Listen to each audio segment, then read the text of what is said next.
नमस्कार, प्रणाम। हम रिंकू सिंह, जिला गोपालगंज, बिहार से स्वागत बा आप सबके देहाती भोजपुरी लोकगीत चैनल पे। तो आज आप सबके बीच हम बहुत ही मजेदार झूमर गीत लेके आयल बनी। तो वीडियो का एंड तक बनल रही।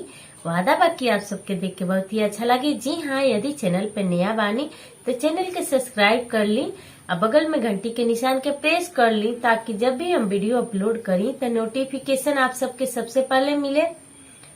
तो देखिए, ये गाना बा, एगो लड़की के शादी भइल बा अच्छा घर बार देख के, लेकिन उ लड़का शराबी मिल गइल बा।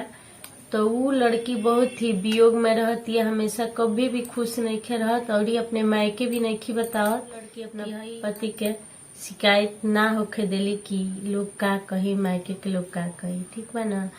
तो पति शराबी मिल गइल बड़न तो ये बहुत रोतारी तरसतारी, और इनका साथे साथे उ का करत तारन, पी के आवतारन तो कैसन बर्ताव करतारन, तो गीत के माध्यम से सुनी।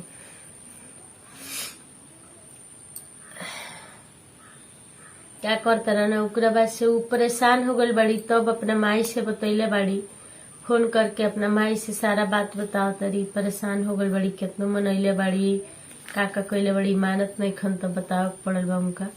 तो बताओ तरी अपना मम्मी से का। अरे बलमा मिलल बा शराबी माई रे, बलमा मिलल बा शराबी। अरे बलमा मिलल बा शराबी माई रे, बलमा मिलल बा शराबी। बेच दिल लोटा रे, बेच दिल थाली, बेच दिल लोटा हो, बेच दिल थाली।